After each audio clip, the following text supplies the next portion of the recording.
decided to tune in this evening, whether you're watching live or you're watching the replay, I am convinced you have not clicked on this link by accident. There is a special blessing, my friend, with your name on it. God has something special that he wants to share just to you, just for you tonight. And so I'm asking that you share this broadcast with everybody in your circle of influence, because the blessing that you receive, we know that someone else in your circle needs that same exact blessing.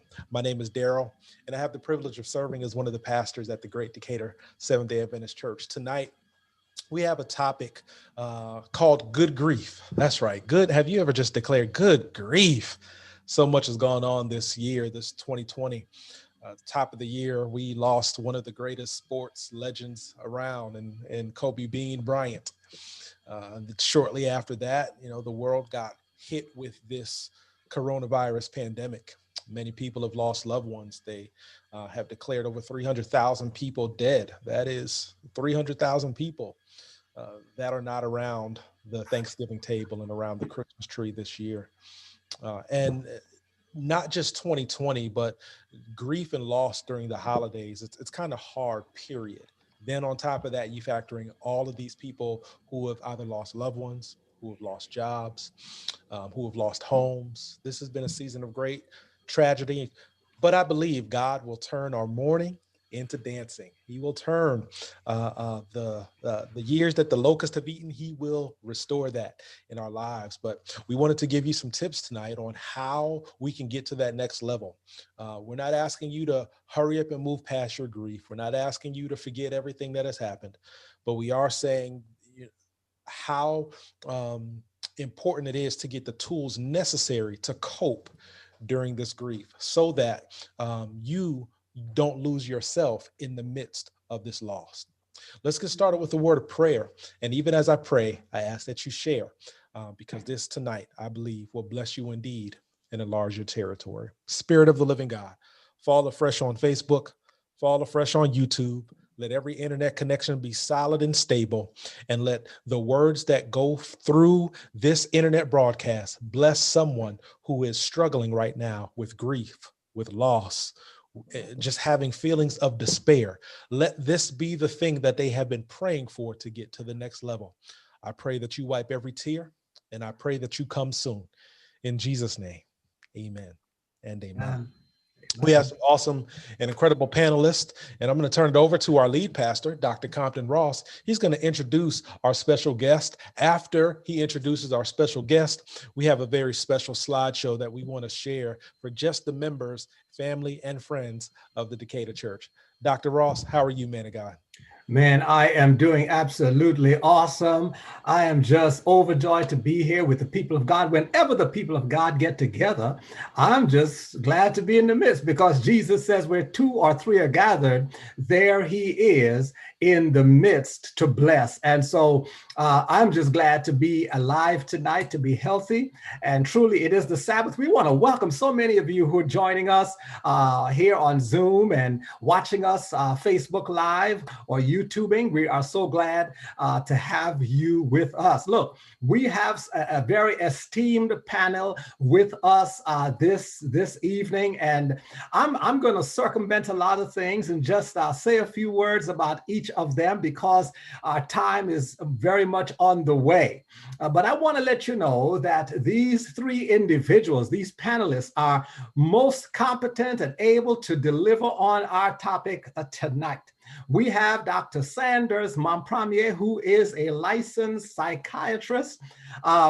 He has a passion for helping people towards wholeness and wellness.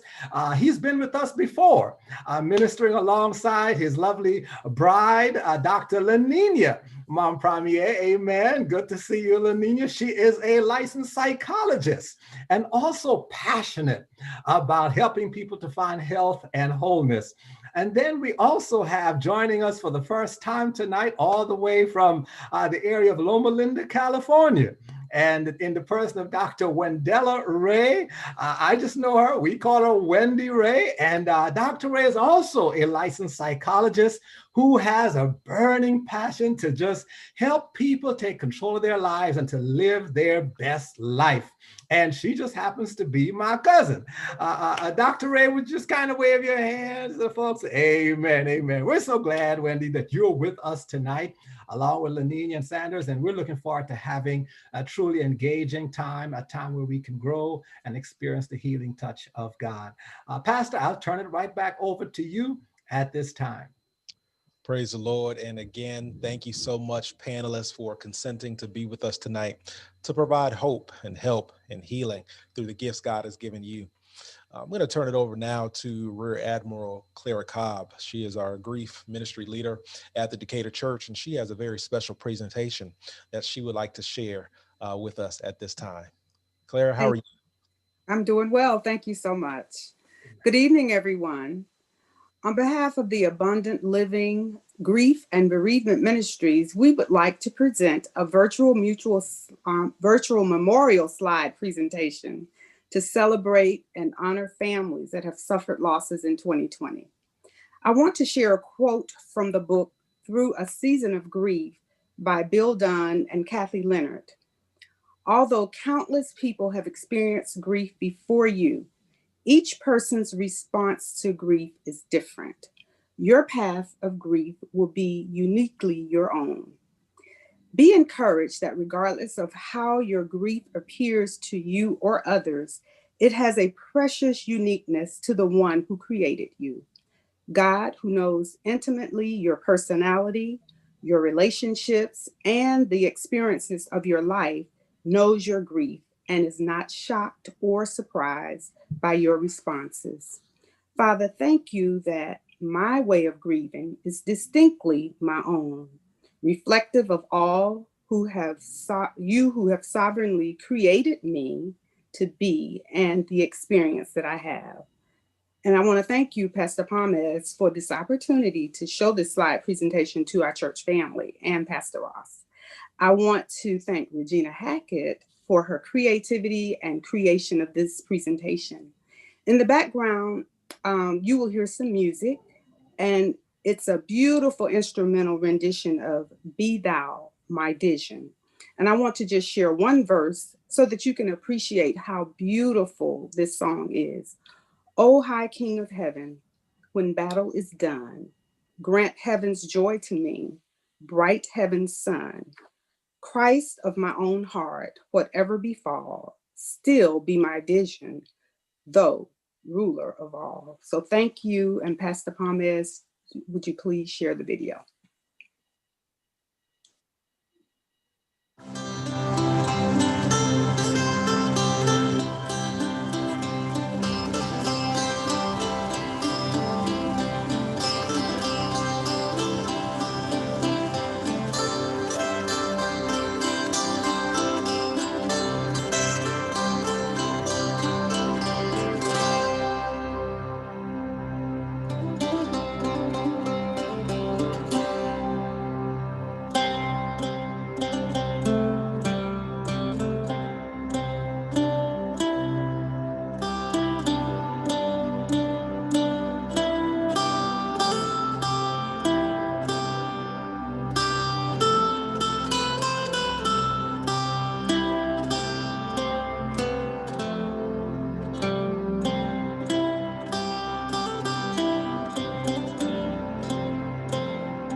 Wow, wow, wow. Praise the Lord for your hard work on that presentation, Sister Hackett, Sister Cobb. We definitely appreciate you. Um, to the families who have lost loved ones, our hearts go out to you, our thoughts, our prayers. We know it's tough. My mother, birth mother, she passed when I was 14 months old, and I still think about her every single day of my life. So I can only imagine the fresh pain that you all have having lost loved ones this year. That list was extensive, but here's why I have hope. I have hope because, as every name that was listed there in that presentation, I'm confident that the Lord knows every one of those names. I'm confident that he who shall come will come. And while we can't comfort you by saying, some people may, believe your loved one's in a better place and all that stuff. I'm not going to comfort you in those words, but I comfort you with these words where it says, "For the Lord himself shall descend from heaven with a shout, with the voice of the archangel and with the trump of God, and the dead in Christ shall rise first. Then we which are alive and remain shall be caught up with them in the clouds to meet the Lord in the air, and so shall we ever be with the Lord." Verse 18, "Wherefore comfort one another with these words." I comfort you with the fact that he who shall come will come. The dead will rise first. Then we which are alive and remain shall be caught up with our loved ones, where there will be no more death and sickness and COVID and elections and all of that stuff. Let's make our calling and election sure. We're going to choose somebody. Yeah, we'll vote. We're going to do all that. But let's make sure we vote for Jesus to make sure that we have a possibility of seeing our loved ones again. We love you. I know Pastor Ross loves you. And I know that I cannot wait to see us all in heaven. As that hymn says, when we all get to heaven, what a day of rejoicing that will be. Let's get into the discussion. Many of us are dealing with grief and loss and pain and death.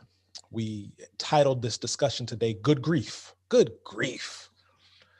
I want to toss this first question to Dr. Wendy Ray.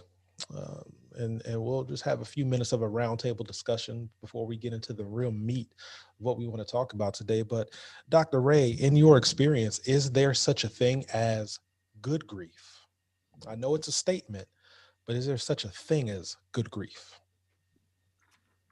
Thank you for that question. And in actuality, my answer would be yes. And there's actually a book, believe it or not, called Good Grief. And it's the 10 Stages of Grief by Granger E. Westberg, who was also a psychologist. And I think what people forget to realize is that grief is a journey. And I think sometimes we want to help people to feel better right away. And sometimes we say all of the wrong things, and sometimes silence is appropriate because people just have to go through the different phases in their own time and in their own season. But normally, at the end of the process of grief, which never truly ends from a human perspective, because there's every time there's a holiday, a birthday, an anniversary, you will always remember your loved one or the loss. But there comes to a place where when you think of them, it's no longer tears, but maybe a smile. Or when you think of them, you think of happy moments of things that's happened throughout the journey of your life, or the things that you did do that enriched your life in such a meaningful way. And so we want to always remember that grief is a process, and that process is different for each and every individual. But at the end of the journey, or at the end of, there's always light at the end of the tunnel. And so as people go through that process, they tend to become stronger and stronger.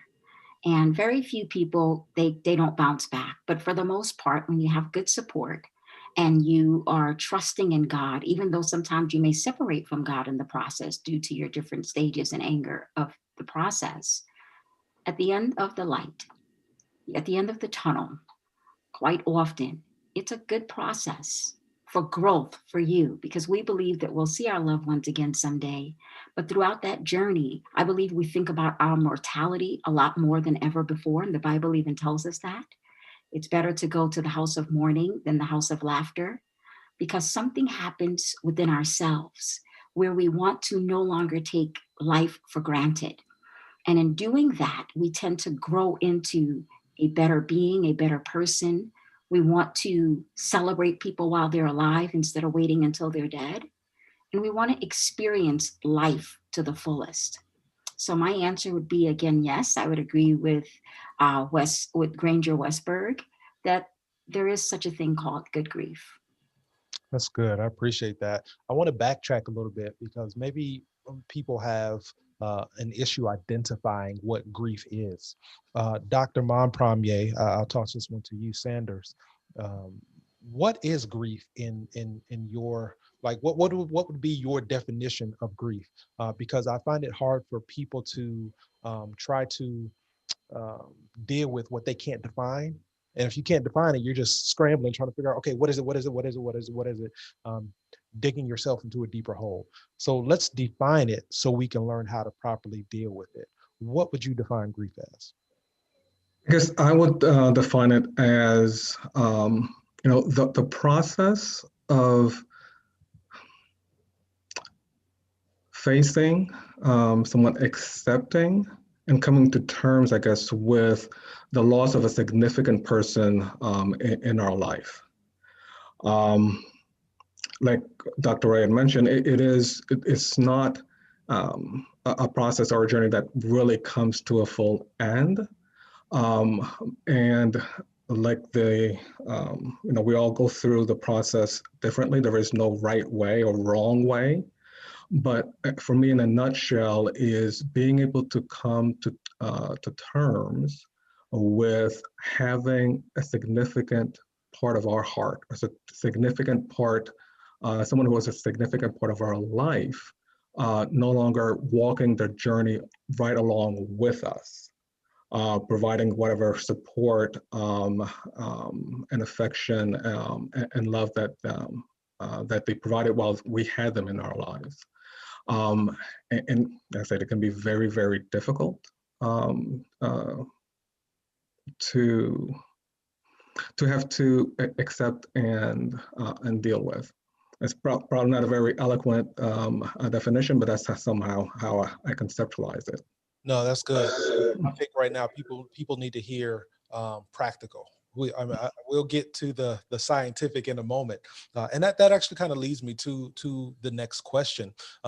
One word that I heard Dr. Ray and you, Dr. Sanders, say is process. Dr. Lanina, could you give us the processes or the stages of grief? Sure. And so these are, when we say processes or stages of grief, prior to, we thought of them as just one, step 2, step 3, step 4 kind of thing. But through research and over the years, we've realized that it's not really a fluid stages. We go through denial, we go through anger, we go through bargaining, not them, Lord, take me instead. We go through depression or feeling hopeless and helpless, and we go through acceptance. And as my husband and Dr. Ray have mentioned, this is a process that lasts for many, many years, throughout your life. No one gets over the loss of their mother. No one gets over the loss of their grandmother. We get through it. We carry the memories of them with us. And sometimes we get angry again. We might go through anger a couple times. We might go through the depression, every year around the time in which that person died. So every April I get depressed. And then it lasts for a month.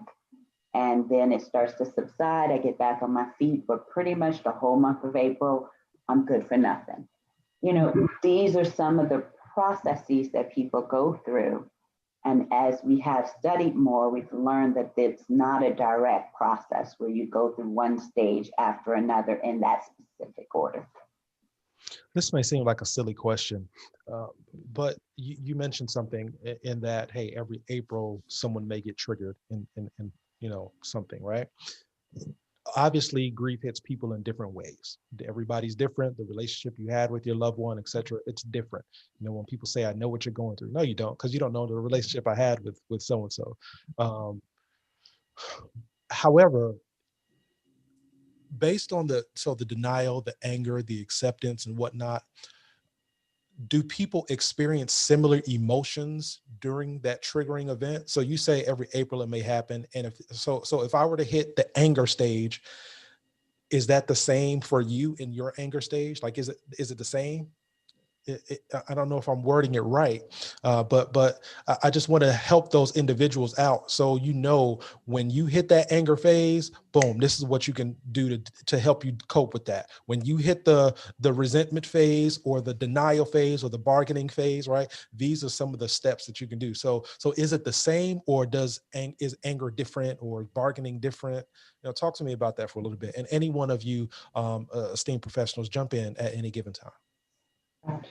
Gotcha. Yeah. Well, those are all manifested differently by each of us. My anger doesn't look like Sandra's anger. It doesn't look like Dr. Ray's anger. My anger is more unique to me. And it might look like my mother's anger because those sorts of expressions are learned. Learned behavior. Yeah. And so, but you need to know yourself. When you're angry, are you quiet, or are you huffy and in people's face? Are you irritable and snippy? When you're angry, do you, just kind of withdraw? You have to know yourself and how you respond to certain experiences. When you're depressed, what does that mean? How does it manifest? A lot of us are what some people might call a high functioning depressed person, where I can go to work and I can perform at work. And the minute I get home, I'm laid out in my bed for the rest of the afternoon. And I only do 30% of what I need to do to get through the day. And the rest of that stuff, it gets done last minute, or it doesn't get done at all because I've spent all of my energy at work trying to maintain this persona of I'm okay. So it's gonna look different for different people. What's important is, have we gotten in practice of analyzing ourselves and knowing what's going on with us, labeling our feelings, and being able to identify our triggers? Have we gotten in that process, or have we neglected the process? And now we don't even know we're grieving. We don't know we're depressed. Yeah, I love what you just said. We have to learn ourselves because a lot of us get triggered, and next thing you know, we're like, wait, why did I just eat the number 6 combo from McDonald's, large size with a Diet Coke? What I'm saying? Why in the world did I just order a 20-piece wings, or I just ordered a Birkin bag, $35,000 bag? Or, a lot of people have been shopping on Amazon like crazy during this pandemic, left and right. If you can't say amen, say ouch. I put both my hands up. Ouch and ouch, right? I bought so much tech equipment, and I'm trying to figure out what in the world is going on. Wifey looking at the credit card like, okay, so what's happening? What's going on? We need to talk, right? So, Pastor, can I, that just triggered something for me that I want to throw out. Since you talk, because we all are affected in different ways. So I want to ask the panelists this question. This grief, is it tied only to losing a loved one? That is catastrophic. That is hard. And that's what we, automatically go to. But I just want to ask, can we grieve over the loss of something else in our lives that we might be dealing with? Like you're talking about, I'm going shopping, or I'm eating, and I think we're all affected. So can we address that for a minute? Is there a way that we grieve, or can we enter into that grief process or journey through other kinds of loss as well? Oh, yes, and science pretty much verifies that as well. I mean, those of us who have lost stability in these last, 8, 9 months, are experiencing this particular type of grief, because we've lost this stability of a job, of being able to have a schedule that gets me out of the house. My day is now dictated by my kid's school day, which is online school. And you have to we've been making all of these changes, and there's little bitty losses there within them, and they build up. And then you have a layer of, if you haven't lost someone specifically in your life, and we saw how long that list was, but if you haven't lost someone specifically, you're watching your friends grieve. You're watching other family members grieve because of loss. You're watching everybody around you lose stuff. And you're constantly hearing about people dying, or can't put food on the table because they can't work. And so there's just a lot of different types of losses right now during this pandemic that are really weighing on us. Yeah, Agree with Dr. Ray, that? what do you say? Oh, I'm sorry. No, go ahead, Dr. Ray, jump in. I would agree with that. I think one of the things that we fail to realize is that, as Dr. La Nina was saying, that grief is not just a person. We grieve the loss of a job. We grieve the loss. One of the big griefs that we don't talk about often, but is very dear to people's heart, is the loss of a pet. Pets are considered family. And so when sometimes some people are like, I can't believe that they're grieving this dog this way. But that dog has become a part of the family. People grieve the loss of a relationship. People grieve the loss of, just about anything, right? If you got robbed, you may grieve the loss of the belongings that you had. And so I think when we see people, we don't always understand that people could be grieving right in front of us, but because their mom or dad or grandmother didn't die, we may not understand to the magnitude of the pain that they're experiencing, because whatever that loss was, it was very important to them. So we can't, as you said, you can't compare, even if it's the same person that died. If you lost your mom, and which I lost my mom last year, our grieving processes may be totally different, right? Simply because, for me, my mom called like every day, and all of the children thought they were the favorites. So, just for a while, just looking at the phone, expecting her to call, and not calling because that was just so normal. So, as well as the attachment that you have to the person or the thing, right? So we grieve things as well. And as we were talking about, there's a lot of grieving. There's grieving for, I have DV has gone up, domestic violence, intimate partner violence. It's gone up a lot significantly. There's a grieving loss of freedom, of just going outside to get fresh air, right? So people are in a space of uncertainty, right? Which we'll probably move into a little bit later. This ideology of ambiguous loss, which is one of your most difficult ones, when there's a lot of uncertainty and we can't quite determine when is the end, when is the beginning, it can become a lot of anticipatory grief. And so I think grief has such a range, and it can happen in so many different ways at so many different times. And you can be grieving multiple things and people at the same time. And that's what I think we need to also pay attention to.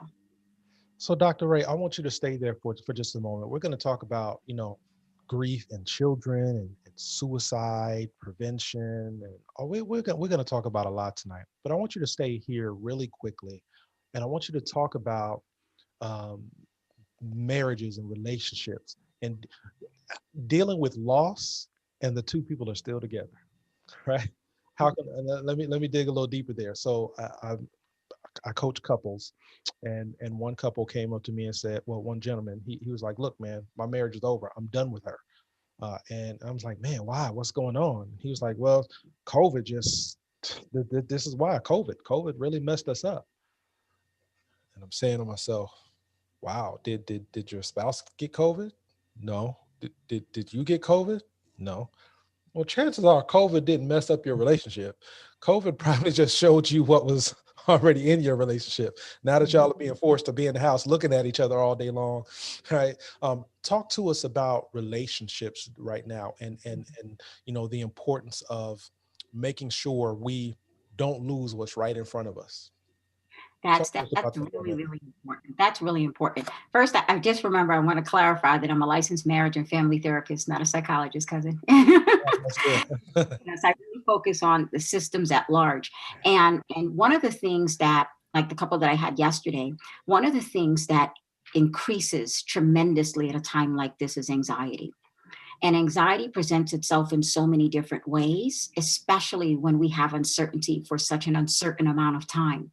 And so not only do you get to find that you may love this person, but you don't like this person because spending so much time with somebody, whereas you have these schedules, you may just spend, come home in the evening and eat together and then go to sleep.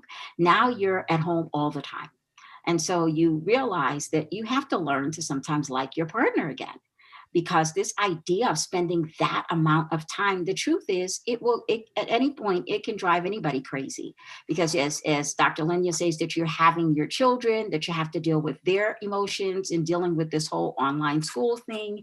And a lot of teachers are not very creative. And so what tends to happen is the relationship breaks down, right? The relationship starts to break down. And because you're under a high level of stress and anxiety, guess what's going to go? Your conflict skills. So you're not going to be managing conflict well. You're not going to be communicating effectively. You're going to be at the tip of the tongue saying really mean, hurtful things. And so all of these things, and then like the couple yesterday, it starts becoming violent. And so then now you have this intimate partner violence. And so it continually escalates. And then that's where suicide comes in. People are like, well, I don't want to live here. I'm seeing 16-year-old girls for having intrusive thoughts, like this is too much for me. So it manifests itself in so many ways. So just this one grief that we're talking about, which is the grief of the loss, I would say, of the loss of the uncertainty and the loss of your freedom, just your ability to go and see thank goodness for technology, we can see each other through these tools, but most of the cases are going up high in COVID when you're going to celebrate with families. So that's a very hard thing if that's something someone has done on a regular basis. Wow, that's big. One thing Yeah, you just touched on. that was me. Okay, yeah, come on in, Sanders. Come on. Yeah, one of the things I guess you guys just reminded me when it comes to dealing with grief and families and relationships, and also the concept of everybody is grieving differently at a different pace and can be at different stages at different points. So let's say you have a couple who's, let's say, lost a child. Nobody should ever have to go through that. That's just not the way the script is supposed to be written. But then the two individuals are grieving, obviously, the two individuals, they're grieving differently and are in different stages. That situation can be a major, major stressor for a lot of relationships. When you get to a point where one person is either explicitly or implicitly saying to the other one, you should be over this by now. And they're no longer able to be a support for each other because they're not understanding where each other is in the grieving process. And that in and of itself adds additional stress, additional conflict.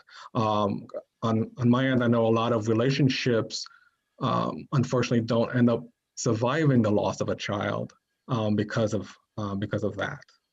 Mm, yeah. So I was actually, going to come to you, Sanders. You kind of specialize with, children and grief and whatnot. And I wanted you to just take a few moments out, if you could, And if you are a parent, a guardian of a child who is dealing with grief, this segment right here is just for you. I'm going to give each of our panelists, about 10 minutes to just kind of dive into their area of expertise. And I want to start with you, Sanders, because children have had a lot taken away from them this year in terms of freedom. As Dr. Ray said, my son just said to me the other day, is it possible that we can go back to school before the end of the year? I'm like, school ends Friday, which was today. He was like, I know, but is there just a slight chance? I'm like, sorry, man, it's just not going to happen. And we got the newsletter today that our superintendent of schools says, hey, we're going to be remote probably for the rest of next year. And I haven't shared that with little man just yet. But, they are used to being in social environments. They are used to seeing their friends. And now they're sitting up here looking at mommy and daddy all day long, looking for, my son, he's such a grown little man. and he's always hanging around us now. It's like, you need to go hang with, oh wait, you can't hang with nobody else right now. Right.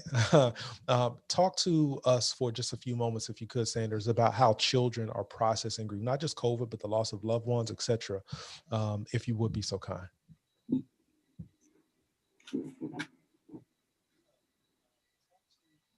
Sorry, slight delay, unmuting myself there.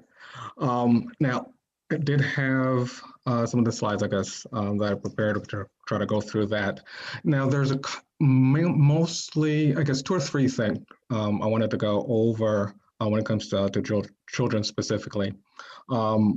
One is the main thing that we as the adults, as the parents, that are the guardians, really play a big role in their grieving process.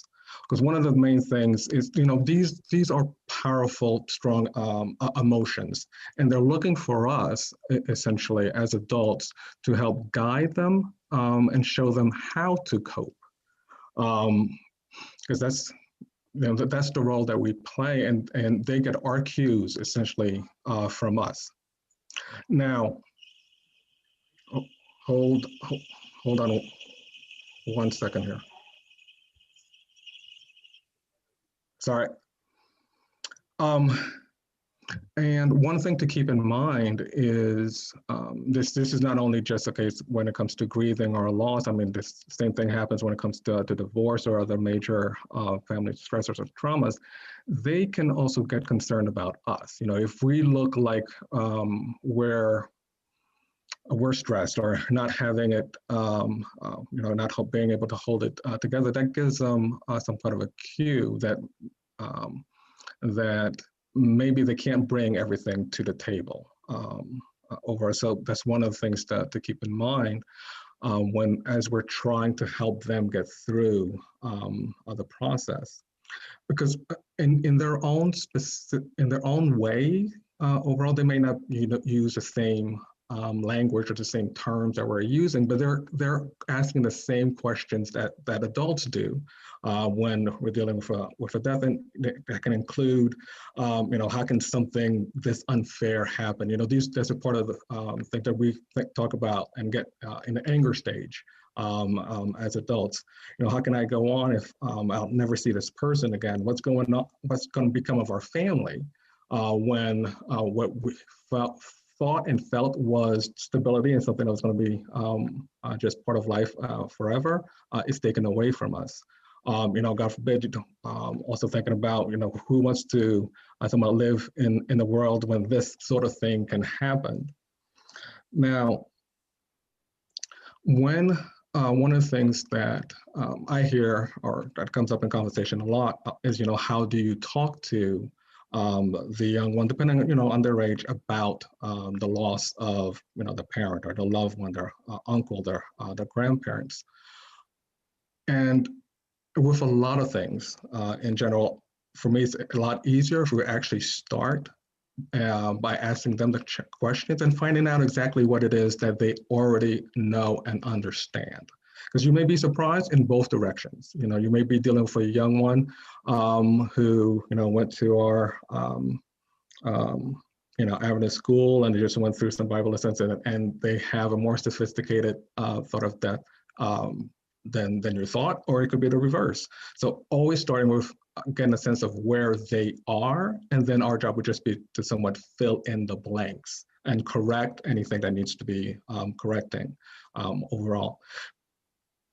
Being just like we're talking about here today, just essentially giving them permission and to grieve as far as being able to talk about what it is that they're feeling, what it is that they're thinking, what it is that they're fearing, or whatever is on their mind. But for that, it also means that we have to be comfortable to be able to have that conversation. And sometimes, if we're not in the right place right now, we can somewhat receive the questions and just say, you know what, I might need a minute, and then, but then you get back to it when you're in a better place. But being mindful of where we are emotionally when we're having these conversations. And what I hinted at before is make sure that we take care of ourselves, because they're looking at us to model essentially strategies and how to deal with the loss in the situation or whatever tragedy the family is going through. As much as possible, trying to maintain the routine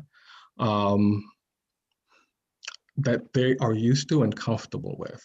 Now, now we're dealing with the holidays coming up, at Thanksgiving, there's Christmas, New Year's, things of that sort, giving them an opportunity to include or just remember the person that they've lost can become important. That was part of the routine that this person, was part of their life and part of what they were going through. But more broadly, as far as having that structure that they're used to, because this person is lost, but we're going to try to do that life itself has not completely come grinded to an end. Now, there are two other concepts that I wanted to get to really quickly, had to do with making sure the children understand somewhat four basic concepts when it comes to death. And these actually don't just apply to children in general, specifically, but just people overall. The first two are somewhat related to each other, and then the next two also. One, depending, of course, on the age of the child, that death is irreversible. Now, that might seem pretty basic to an adult, but you have to remember, if you're dealing with somebody that's a lot younger, pre-K, kindergarten, that is one of the things when we're having a conversation that we make sure that is understood. Because I grew up with the Looney Tune cartoons. I don't know how many anvils fell on the coyote, but he could still come back 5 minutes later. And same thing as far as video games that kids play. So especially with the young ones, understanding that death is irreversible. A lot of times as adults, when we're talking to each other or to them, there's a lot of euphemisms that we use, words that sound gentler, somebody's gone away. But when we're trying to explain what's going on, if what they heard is somebody's gone away, then it's like, okay, all right, they'll be back. Or, they're going to go away and they're not going to come back. So, well, then we moved and we still can talk to grandma. We still FaceTime with grandma. So being mindful, essentially, of some of the language that we use when we're trying to explain what had happened. Now, if we use the language at other points, that's a different thing. But when we're trying to explain what happened to the loved one, that we're clear that it's not, they didn't go on a trip and, you can call them next week. Just on a very basic point, if they don't think that death is permanent, then there's really no reason to start the mourning process. Now, two, all life functions end completely at the time of death. Now, this is where, depending on your upbringing and your understanding of what happens at death, things can get a little confusing while you're trying to explain things to young ones. Again, especially the younger folks to them, everything is alive. My doll gets hungry, and my doll needs to sleep. or so everything has that sort of a thing, a component to it. But understanding that all life function ends, where it really can make a difference is if you're at a point where you're explaining that, okay, grandma is going to be in a casket. What's a casket? Well, it's sort of a box. It's similar to a box. Then they're having these pictures of, well, how's she going to breathe? How's she going to move? It's like that's where it's like, how's she going to get food? And all that sort of thing. So that's where understanding that all life functions end completely at death. So you don't run the risk of, because sometimes you run into some kids who worry about physical suffering. Never mind, especially that one of the things to see if you're going to talk about somebody is going to be cremated. Oh my goodness, you have to understand that only living things can think, be afraid, be hungry, feel pain. So they don't need to worry about what's going to happen or how the person's going to feel, because that's no longer part of what they have to deal with. Now, one of the other thing gets a little tricky also when we're having some conversations, just because of what we try to do as parents, is everything that is alive eventually dies. And so as adults, as parents, it's completely natural, it's completely normal, it's completely appropriate to make sure everybody grows up feeling safe and that all their needs are always going to be met. That's we need to do that. That's good. And one of the things we tend to do is protect our children from things that are going to be hurtful, like death. And like I said, there's nothing wrong with that. But the thing is, when death directly affects the child themselves, that reality can really no longer be hidden. If you're having a conversation that I will never leave you, I will always be there for you. It's like, well, you can't quite have that if mommy's in a casket. And so that's, at that point, the rubber has hit the road, and we need to be able to have that conversation that everything at one point will eventually die.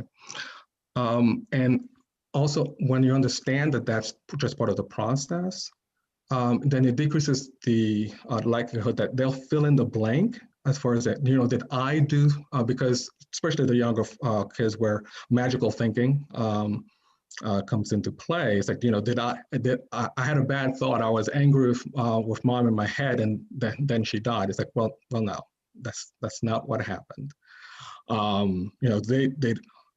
It wasn't anything that they thought or did or didn't do that caused mom to die, or the other side, depending on the kind of death we're talking about, it's not something that mom did or didn't do herself that caused her to die, just part of the process. That's where 3 and 4 comes into play, as far as there's a physical reason why people die.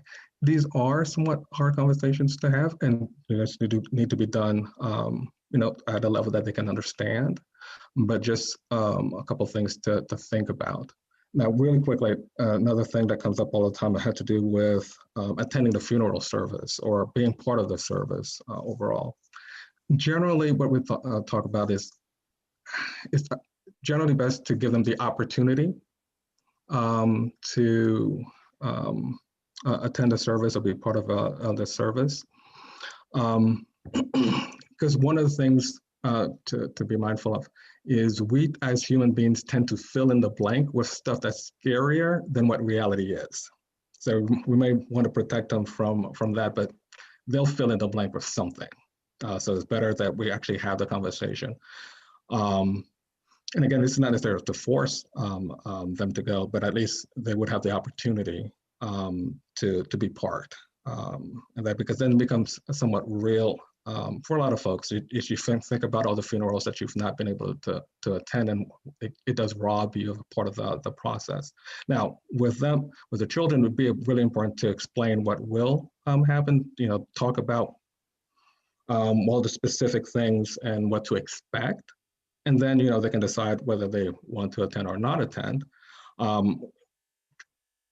might want to try to avoid pressuring them into participating in a way that they would be uncomfortable with just because you think it'd be nice. So we have to make sure they're comfortable with that.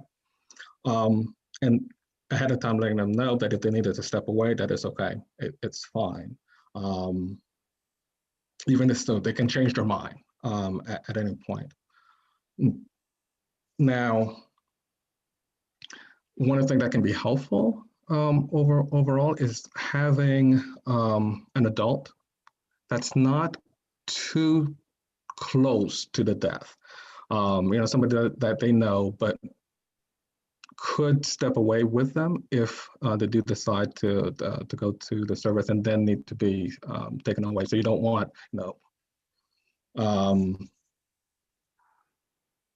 mom or a very close person related to the deceased, but some adult that would be able to be on standby if need be, and providing them options. If you're dealing with a teenager, so they might want their friend from the last 15 years to be able to sit with them with the family. So just providing some options to make things the process somewhat easier for them. It might be helpful to, depending on their age, be involved somehow, I guess, in the process, whether it's let's pick out pictures that'll play during the service. That way they felt that they were able to take part at whatever level is comfortable for them, and then check in with them after the process, and just to make sure if they had any questions or how things went. Those were some of the main things that I do hear about quite frequently. That I at least wanted to put out there for folks to be able to see. Wow. Great information. Thank you so much, Doc, for sharing those tips on it's what I really got from that. Apologize. What I really got from that was basically saying, be real with your kids. Let them know that, unfortunately, death is a part of life. Mm-hmm.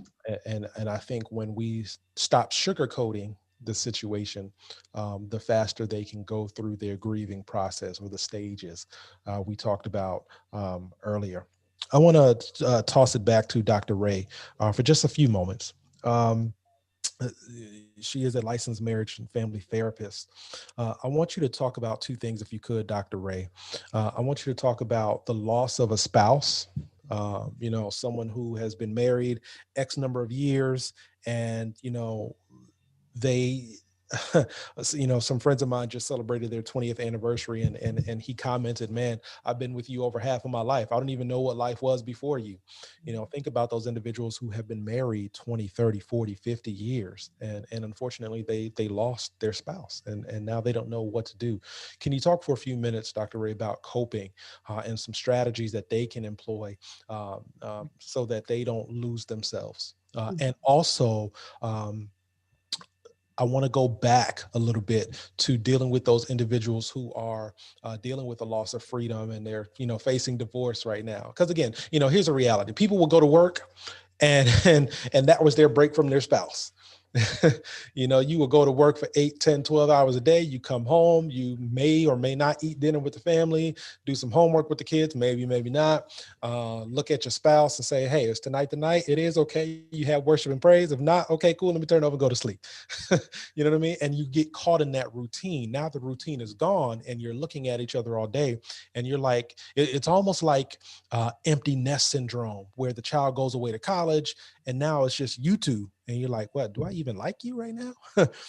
And here's the reality. Divorce is worse than death, because that person, that spouse, is still walking around. You know what I mean? So I want you to talk about the one who has lost a spouse, but I want you to give tips as well to the individual who is struggling in their marriage and in their relationship, so that they don't lose out on what could be the greatest blessing, or what should be the greatest blessing to them. Yeah, thank you for that. I think first of all, one of the things that I think is very practical and simple for us to do is to just normalize it.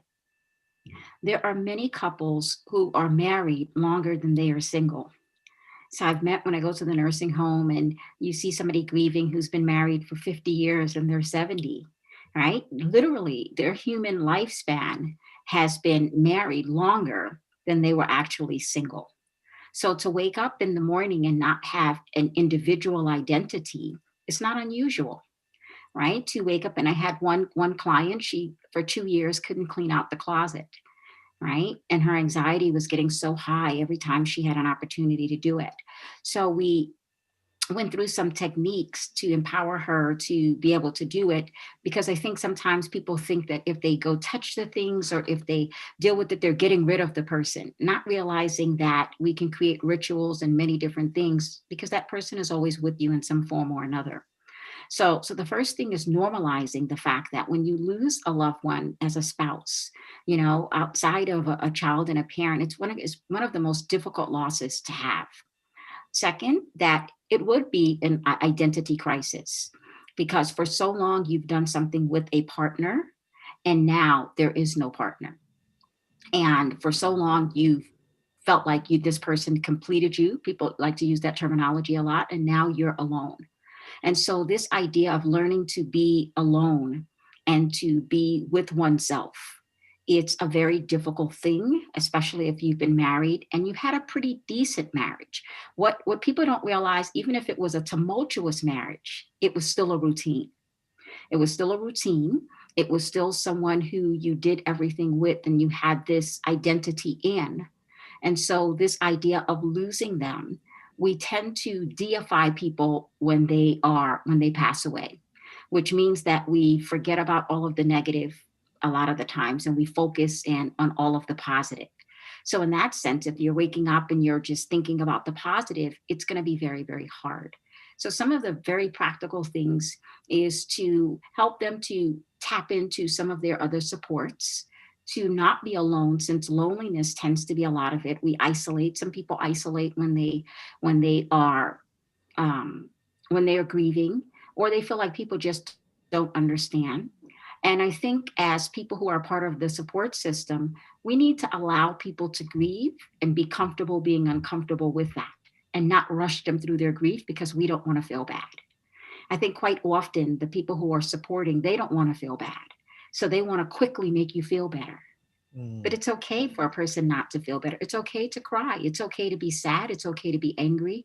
It's okay to go through denial. It's okay to go through all of the different stages in your timing, in your way. And as Dr.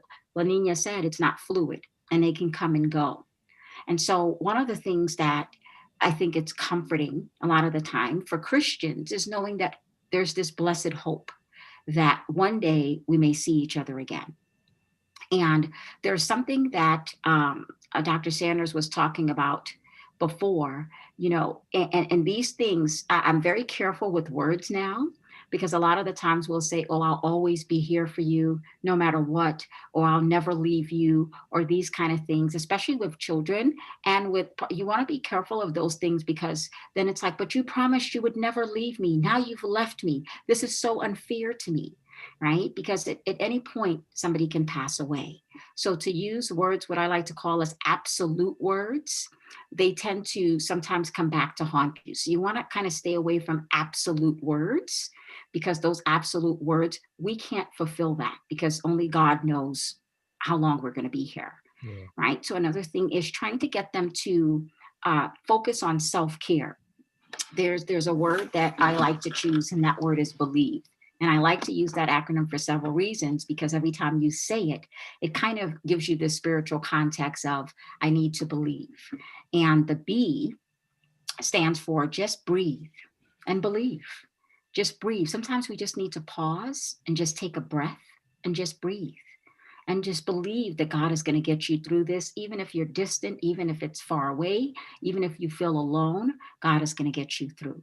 The E stands for exercise. If we can just get a little bit of movement, even just walking to see the trees and nature and those kind of things, it can really help you in that moment to appreciate some of the small things, right? L, laugh and love, right? We need to live, love, and laugh. It's so hard to sometimes laugh in grief.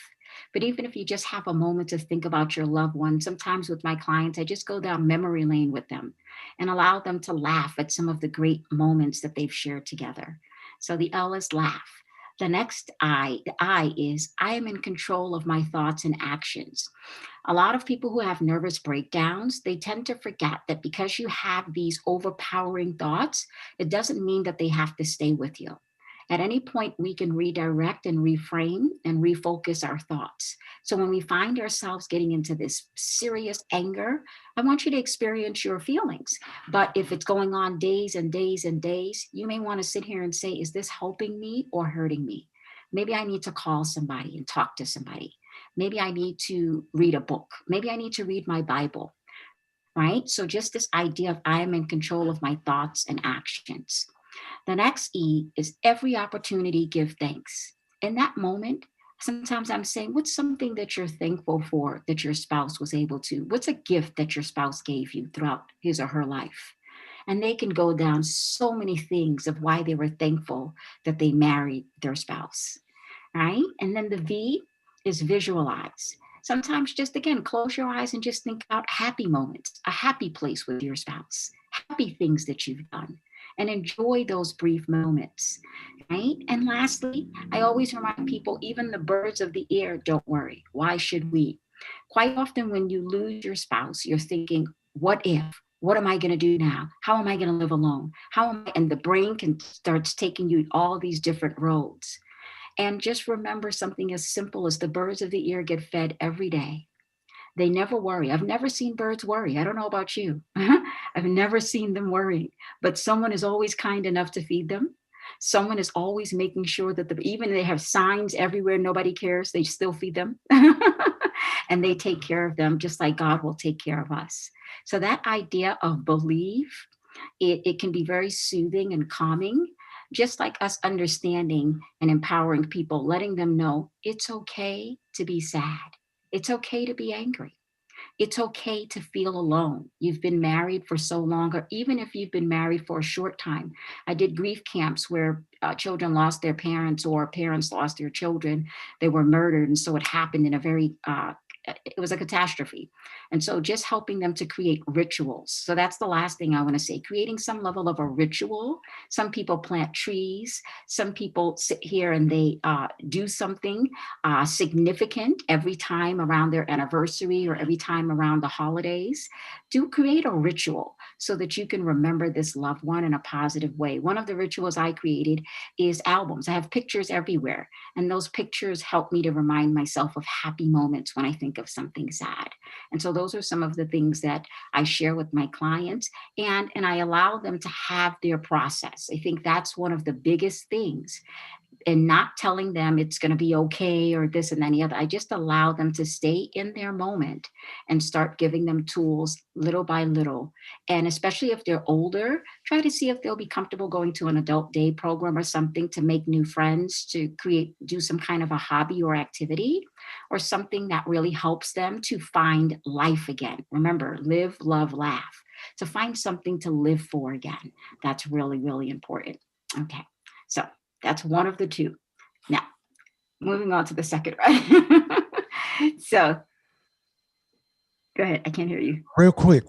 Listen, 30 seconds. Okay. 30 seconds for the individual. I just got a message and says, well, I'm not married, but I've been trying to date in 2020 and I'm mad that it's the holidays and I'm not booed up. Listen, take 30 seconds. That's a kind of grief. Can you take 30 seconds and just talk to them real quick before you move on to the second one? So this is like 1A. Yes. Well, again, I think this is a hard situation for everyone because even people who are online dating, people are too afraid to go see them, right? And so you still keep meeting people, and Zoom is a platform. It's unfortunate. It's just one of those things that there's not much we can do unless you want to take the risk to go out there and take a 50-50 chance. But you just have to continually just kind of use the technology that we have to stay as connected as possible. And thank God we have visual technology, because after a while when I'm on Zoom and stuff, I kind of forget that we're in different places, right? And so again, it's one of those things that I want to normalize. You're not alone. A lot of people are experiencing the same things. I don't want you to think that it's selfish or it's in your head, but it's just something that day by day, one step at a time, one day at a time, that we all trying to get through. Good stuff. Thanks so much. All right. Number 2, let's talk about some tips for those, dealing with the loss of freedom and on the verge of separation or divorce. Well, one of the things that I was just sharing with my one of my close friends yesterday, because, you know, her household is just falling apart, is I said, a part of what's happening is that you're starting off your day with energy. And I really believe in this ideology of claiming your day. So when you start off the morning, just like, here we go again, I got to deal with this online school, his dad, this and this. When you start your day off like that, you create the energy of how your day is going to go. So the first thing is trying to find the highlights, or speaking into your day, how you want your day. Today's going to be a great day. We're going to have a good time online today. You know what? You're going to get through your classes, and, you know, and we're going to do something special at the end of the day. Right. And the same thing for your spouse. You can be in the house all of the time with your partner, but you can still plan. The happy couples that I know, they're playing games, they're doing taboo, all kind of family things. They're watching, having movie night together.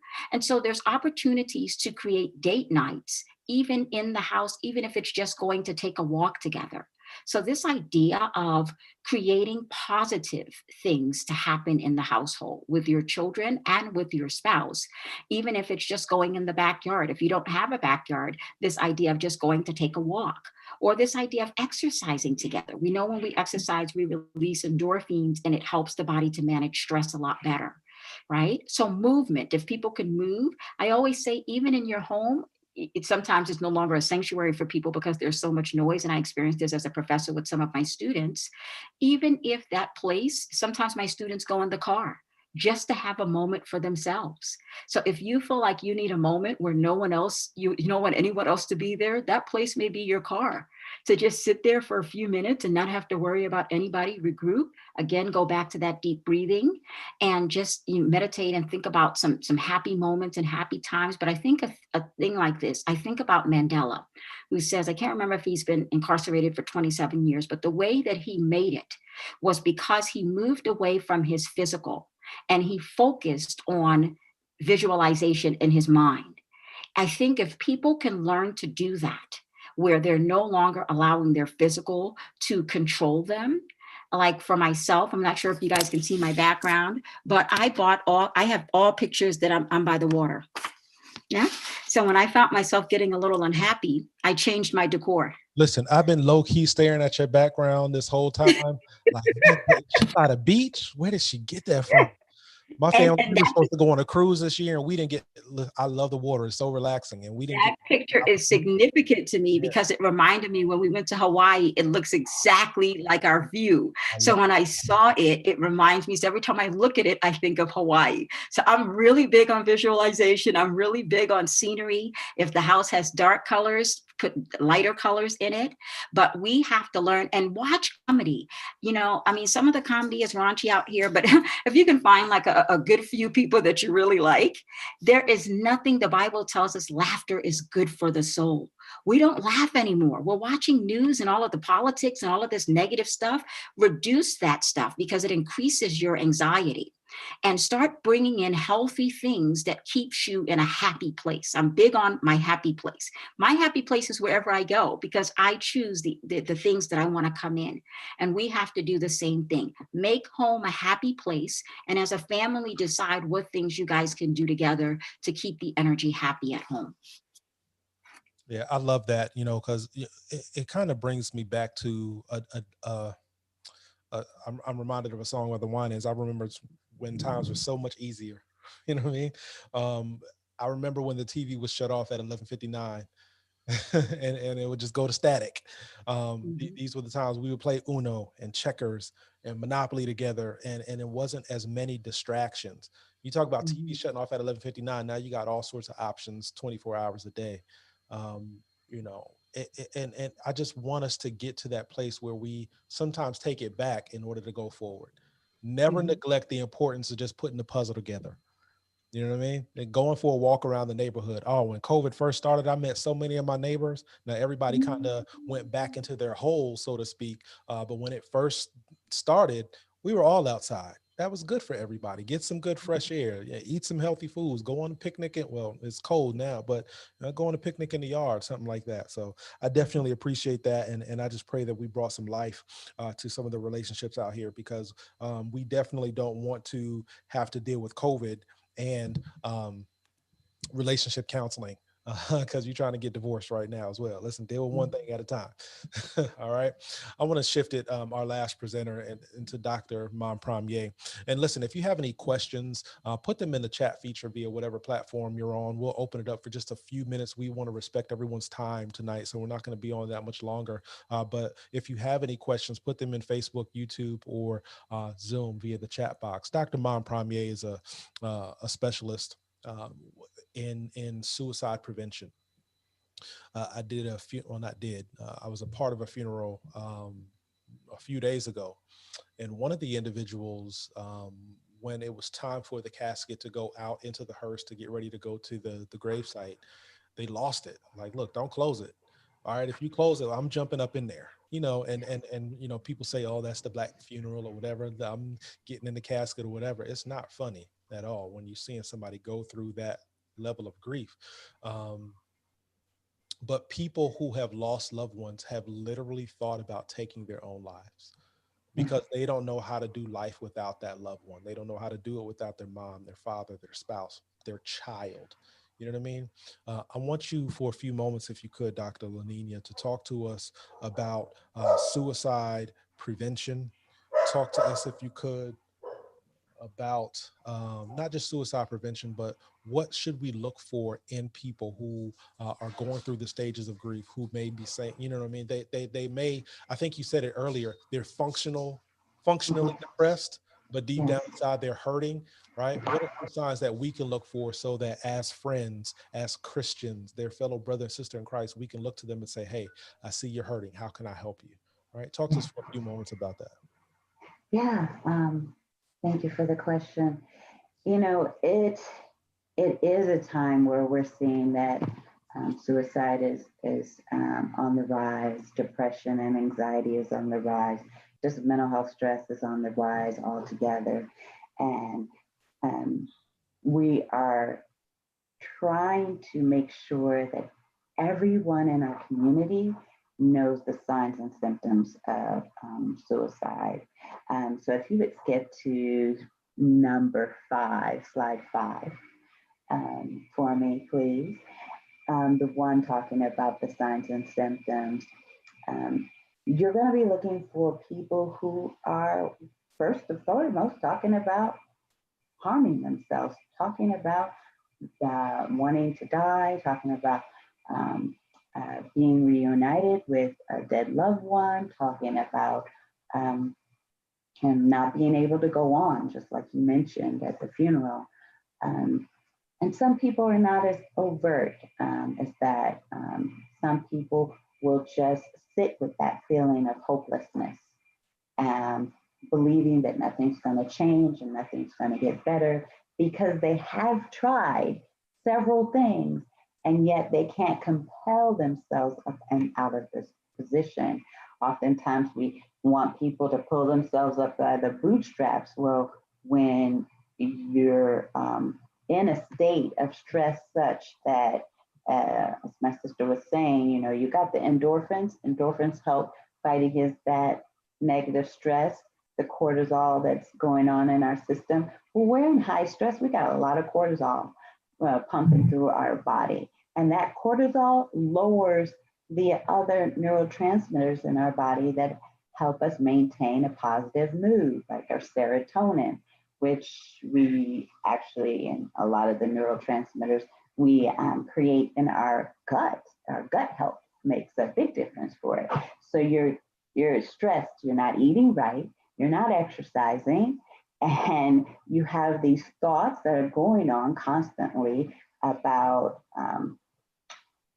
the hopelessness and the helplessness, maybe feeling like a burden to family and friends, now that let's say your parents died and here you are as a child and someone has to take up responsibility for you.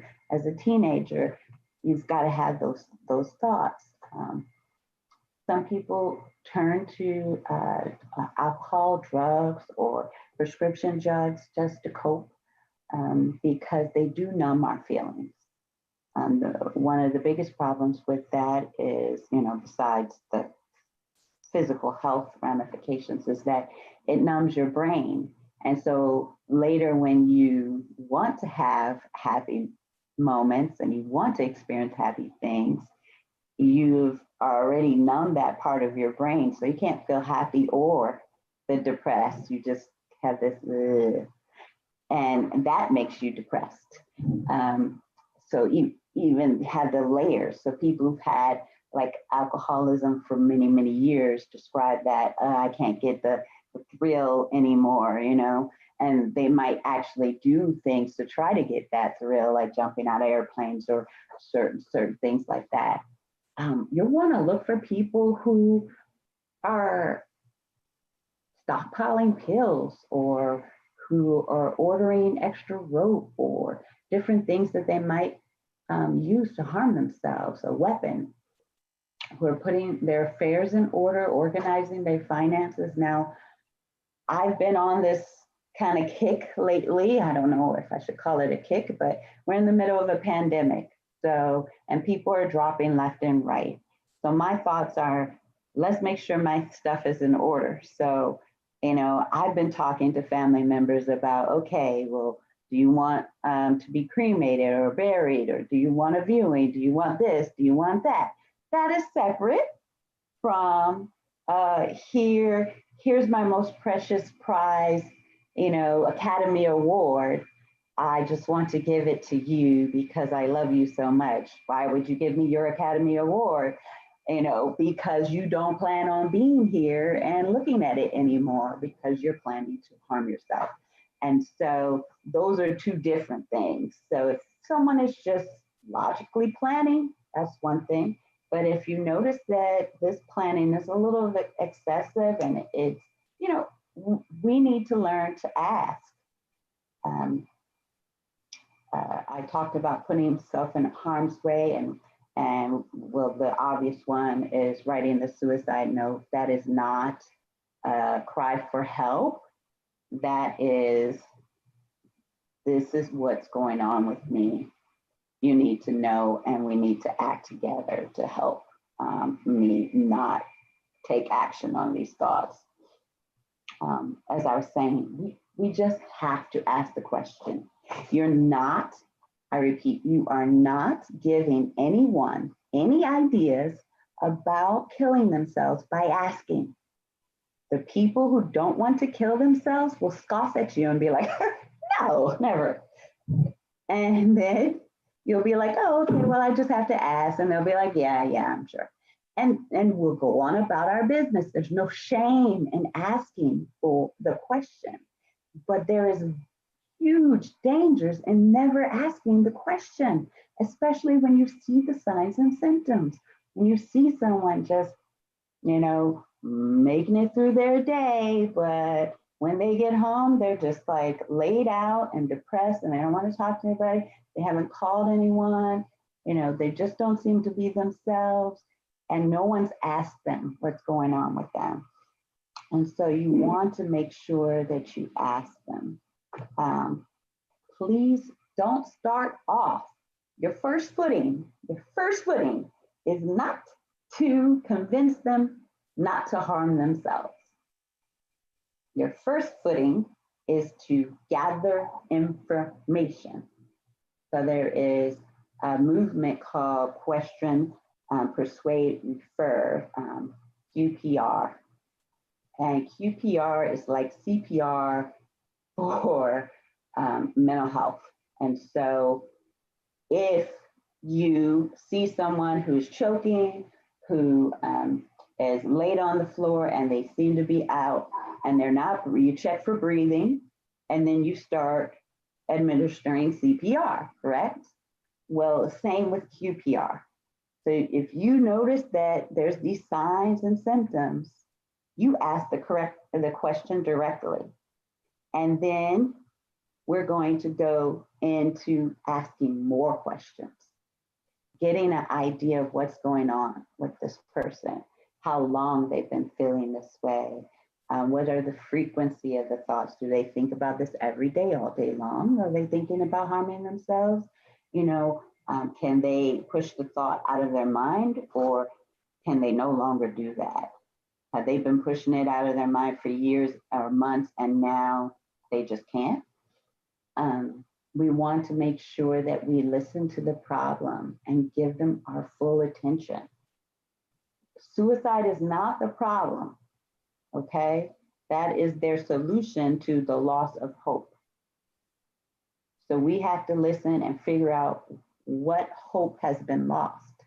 If you find yourself trying to convince somebody not to harm themselves, but you don't know where area of hope has been lost, you're in the wrong place. You need to back up and figure out what's been going on. Don't rush to judgments, and please don't make demeaning statements like how could you think about leaving me? How could you be so silly, so stupid, or so weak? Or these are things that people actually say. So you want to make sure that you are that person who's planting that seed of hope. And one of the things that we found that really helps us to say, okay, well, what needs to change in order for you to no longer feel like things are hopeless? And then they'll say, well, what needs to change? Well, I don't know. I can't get over this loss. My mom died, and then on top of that, my job, and then on top of that, okay, well, let's just focus on one change that would get you through.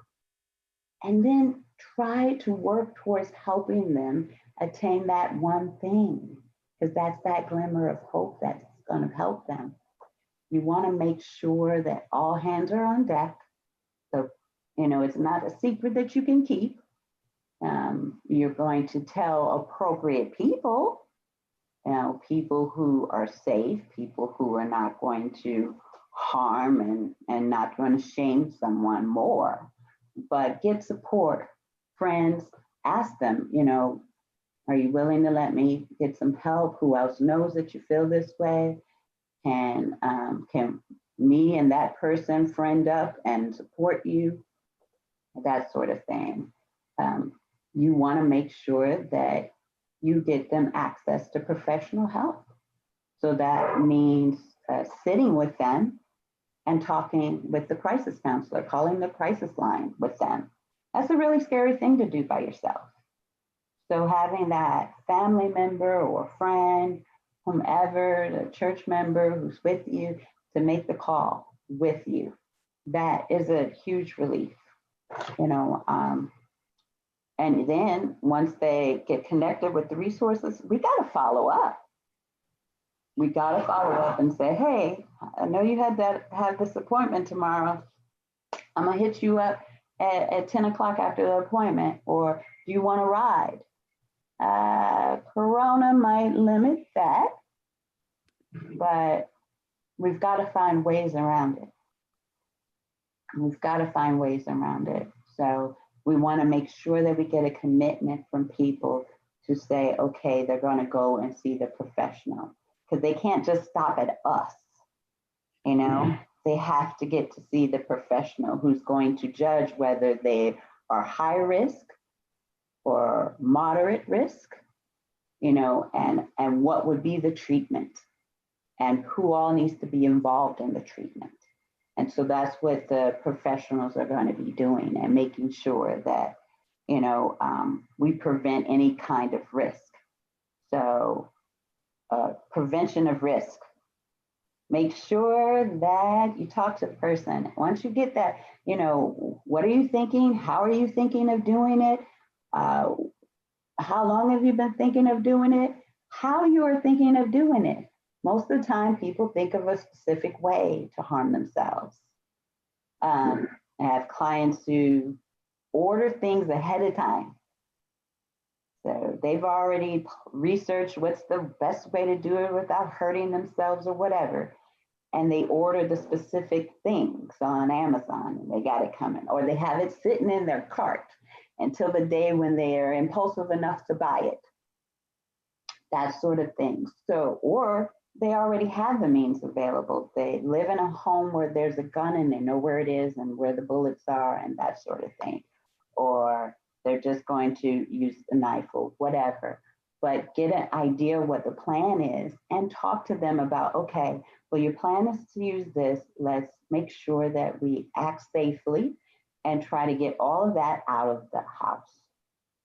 So if you go to the hospital and you get an evaluation, and if they send you home after they've deemed you not a high risk, they're still going to make sure that you put away anything that you can use to harm yourself before, and someone has to commit to doing that before they release you. And someone has to commit to just being with that person. And you, my sis, Dr. Ray talked about it a little bit briefly. We don't always have to have the words.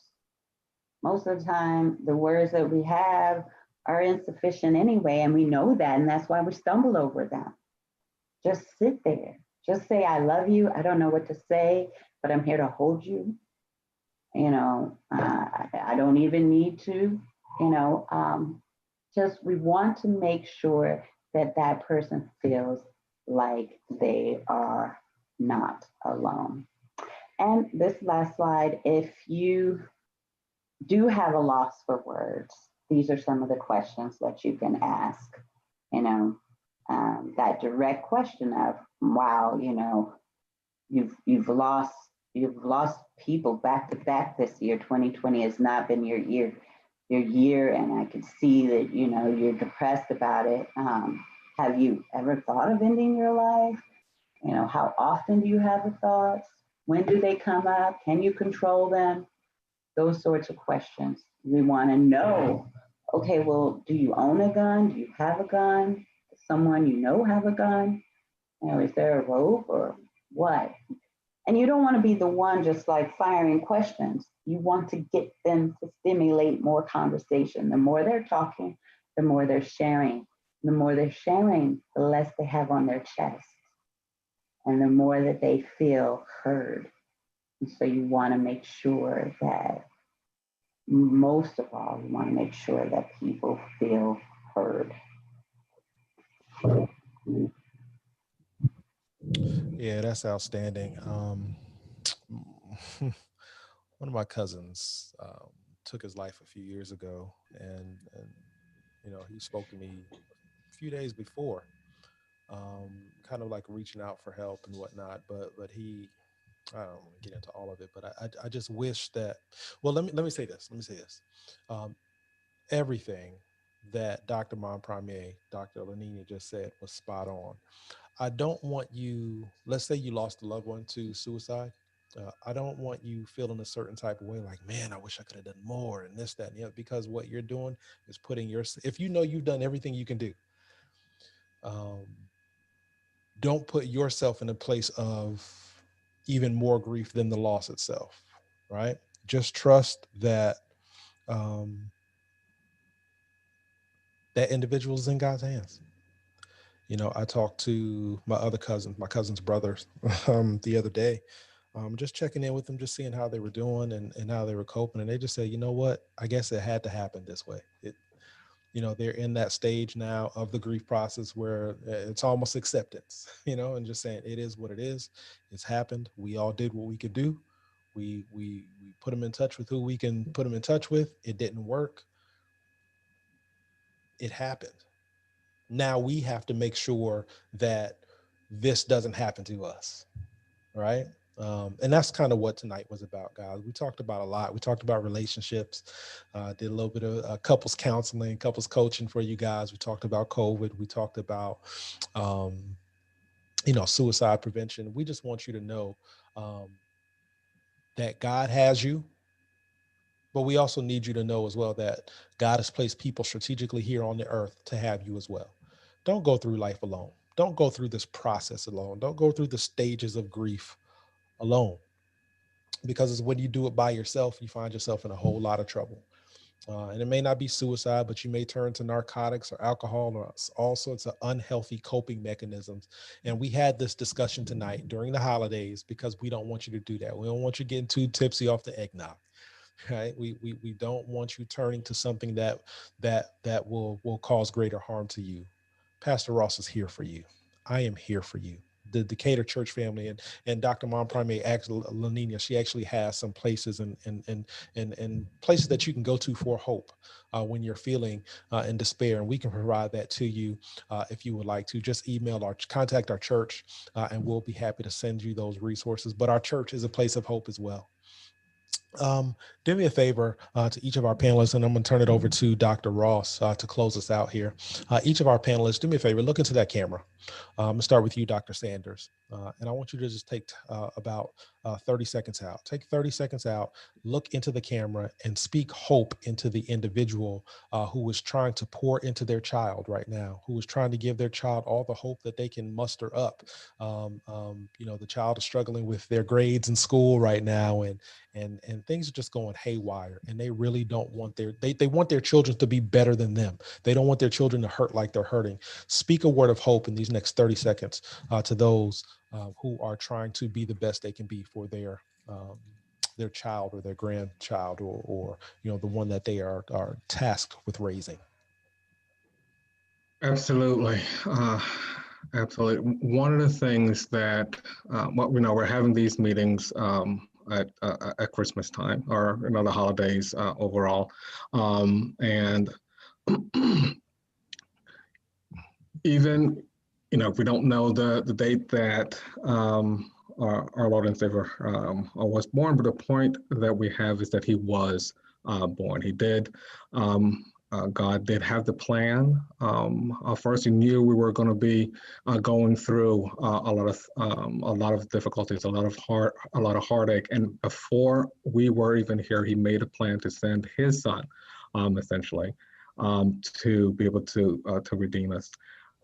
Now, one of the big things, like Lanina had said, that's a big issue, because we all go through things, but we don't get into despair until essentially we lose hope. That's where we get into the ultimate big problems and difficulties and suicide overall. But just like you were mentioning, knowing that we have each other. As a church family, as a community, we have our other families and loved ones that are somewhat here to support us. The best thing we can do for our children is making sure that we are taking care of ourselves physically, emotionally, spiritually, in order for us to be able to do the best we can for our children. Perfection is not the goal. Children, yes, generally are resilient. All they need is for us to be present and do the best that we can. A lot of folks beat themselves up. It's like, well, I should have, could have. That's not the point. Make sure that they know that we are there to support them the best that they can. But for us to be able to do that, we need to make sure that we are taking care of ourselves as best as we can. That's awesome. Thank you so much, Dr. Sanders. Dr. Ray, take about 30 seconds out, look into that camera, speak a word of hope to the individual who has lost the spouse, lost a piece of themselves. And what words can you give them to let them know that everything may not be all right, but it will be all right? What I'd like to say is that grieving is a process. It's okay to be angry. It's okay to be sad. It's okay to feel lost. But just know that God is there. He said he will comfort us.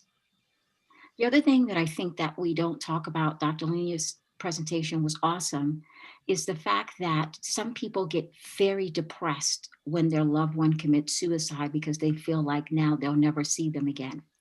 Only God knows the outcome. And when someone is clinically depressed enough to kill themselves, that is a mental disorder. They are not in their right frame of mind. So I don't want you to lose hope, even if your loved one committed suicide, because we are not the judge. Only God is the judge. And God knows the pain they were in before they committed that. So even in those severe situations, I still want you to have hope that there's still hope that you may see your loved one again. So take it one day at a time, acknowledge your emotions, acknowledge your feelings, find healthy support. If the people you're around, they're not saying the right thing, they're rushing you to get through your grief, find additional supports. But find people that you trust, that you feel safe with, and tell people, you know what, you don't have to say a thing. I just want you to be here with me. And we need to be okay just asking people, how can I help you? I'm here for you. And sometimes we have to be that hope for people in those moments, because in those moments, they don't have that hope. And so God gives us that blessed hope. We need to tap into it as Christians and help our brethren when they're grieving to tap into it, or give them some of ours in that moment until they can get back on their feet. Yeah, that's good. One of the things that I despised about church was, we would have this thing called the welcome period. Walk around the church and shake people's hands. And then we would say, hey, how you doing? Right. But you don't really care how that person's doing. You just saying that out of formality so you can get to the next row and shake that other person's hand, and then that other person's hand. And when somebody actually wants to say how they're doing, you're on to the next. And so it creates well, I guess I can't really tell you how I'm doing. Listen, during these times right now, I want to challenge everybody to be intentional. If the Lord tells you, put it on your heart, call so-and-so, text so-and-so, do it, right? Not just your church members, but your family, your loved ones. Reach out to them. How's everything going? How are you coping? How are you dealing? How are you managing, right? Even if nobody does it for you, you do it for somebody else, and you'll be surprised what you can get in return. Be very intentional about your relationships in this season, and rely on who you can rely on. And if you can't rely on them, okay, cool. They've revealed who they really are in your life, right? But I don't want you to miss community just because we're in the house. All right, Dr. Laninia, 30 seconds. And I want you to just give a glimmer of hope to someone who says, I lost my job, I've lost my health, I've lost a loved one, lost my home. 2020 has just been a year of so much turmoil that I might as well not even be here. Talk to them. Let them know that there's more life in front of them than there is behind them, and that there's more to their story. And as a good friend of mine says, their condition isn't their conclusion. Give them a glimmer of hope from your area of expertise, if you would. Thank you. 2020 has been horrible. It has been a struggle day in and day out, and you have lost so many things. It started off with all of this racial tension that just made you feel less than human. And then this isolation and separation, and you just feel so alone. You just feel so alone and don't feel, though, that there is any hope of getting out of this place. Heck, we don't even know when this coronavirus will end. But what we do know that God loves you. We do know that there are people around who just need to know that you're struggling, and they will stretch out their hands and embrace you. It might not be the people you're looking at. It might be the people you're not looking at. But there are people that God has placed in your life to be that net. But you have to be honest. And I know you're tired. Each and every day is like walking through thick quicksand. It's just so thick and you feel sluggish. You can't go on another day, but you can just shift our energy, because it's going to take some energy to harm yourself too. Instead, use that energy to stretch out and be completely honest and tell someone how you feel. Allow them to help you get back to what means the most to you. That's good. Where your focus goes, your energy flows. Mm-hmm. All right. And if you can use that energy to harm yourself, you can use that same energy to help yourself. What a fantastic night. I thank you guys so much from the bottom of my heart for consenting to do this. I know we went a little bit over your time, and I don't want to go too much longer, but I want Dr. Ross to kind of seal this whole thing with just some parting words and definitely a prayer, because we believe where there is much prayer, there's much power here at the Decatur Church. If you are dealing with severe loss and you're dealing with severe heartache and pain, and you just need someone to help you navigate through life, get in touch with us at our church. Right? Get in touch with us at our church. You can email us. You can text us. Text the word update. Just text the word update. We'll use that keyword update to 619 Decatur. Put your information in the form and tell us what's going on with you, and we'll be happy. I know we're going into Christmas week, but the greatest gift you can give to somebody is yourself. Right? We need you here. We need you here. There's more to your story. Dr. Ross, man, give us some parting words, man, and definitely close this thing out with a word of prayer and let us all know, man, that God has us in the palm of his hands. Oh, yes, he does. This, Pastor Darrell, this has been so rich tonight. This has been such a blessing. And wow, I'm just sitting here, and I mean, this has just been rich, y'all. I want to thank Dr. Laninia, Dr. Saunders, Dr. Wendy. The three of you have been such a blessing to the people of God tonight. I think of a few takeaways as I've been listening to you all. The grief is a process. I think that came through loud and clear tonight. That it's a process, it's a journey, and it's a very individualized journey. The second takeaway I gathered tonight is the need for us to take care of ourselves, that we got to put our own mask on first if we're going to help others, especially the younger ones in our midst. The third takeaway I heard is the power of community, which we're experiencing tonight, hearing you all share something that the people of God can take away, that we don't want to isolate, we want to connect, we want to reach out. And then the fourth takeaway I heard tonight is believe, and that word is an acronym. And somebody was asking me, Dr. Wendy, for that word, and I know I was making some notes. I was writing that down. Believe in the love of God, believe in the power of God. And I want to leave us with this text, Isaiah 43.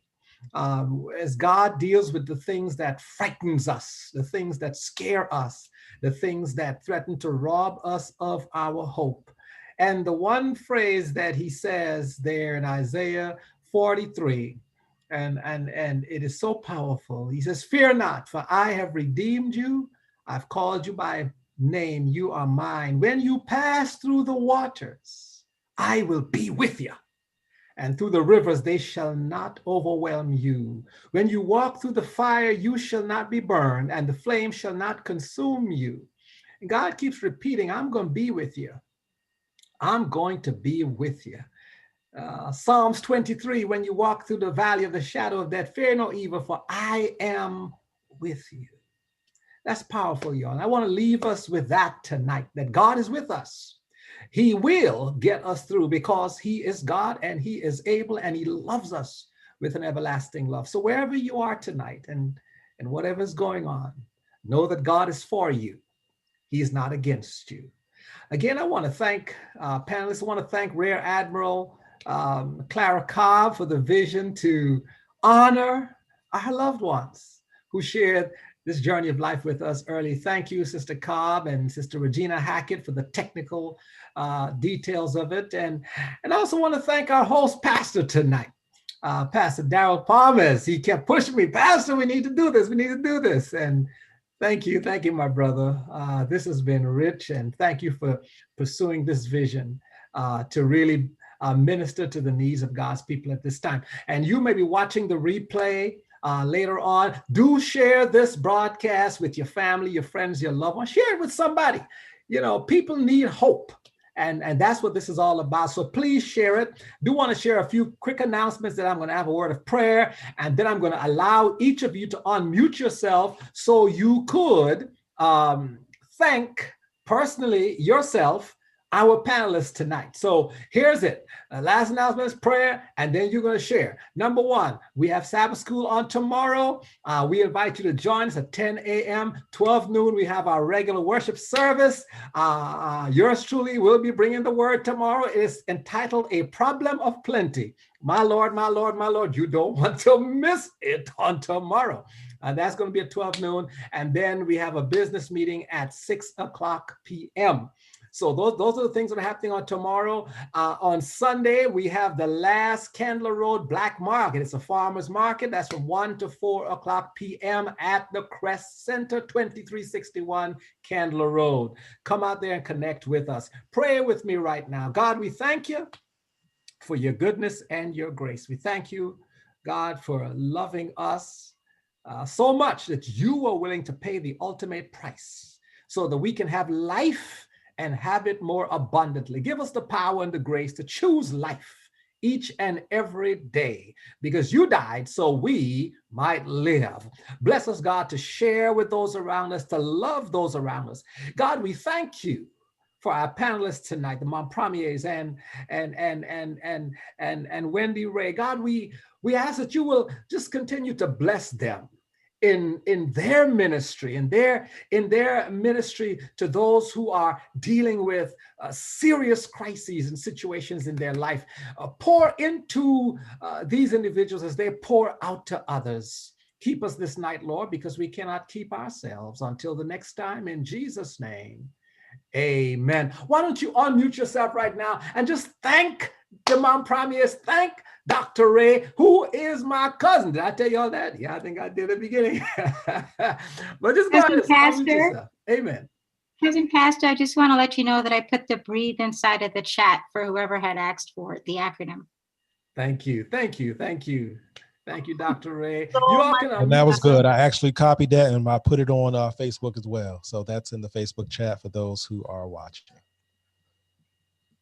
Thank you. Thank you very much. Thank you for all of your insights and everything that you did. It's a blessing.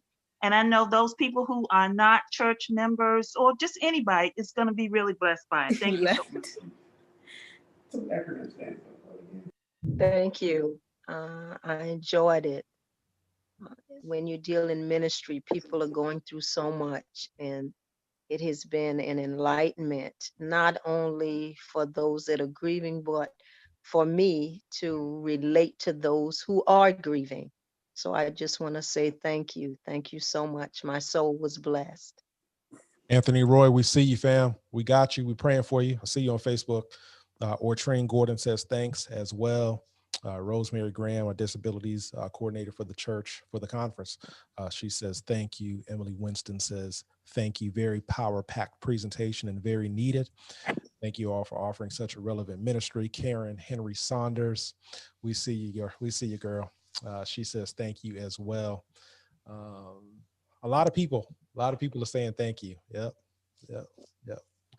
Listen, guys, we love you. It's Sabbath. Happy Sabbath to one and to all. Meet us back here on these channels tomorrow at 10 o'clock for Sabbath School. That's what it's Bible study for those of you who aren't familiar with that term, Sabbath School, and our main worship experience with a sermon by our own Dr. Ross tomorrow at 12 o'clock. The Lord bless you. The Lord keep you. We'll see you tomorrow. Amen. Take care, everybody.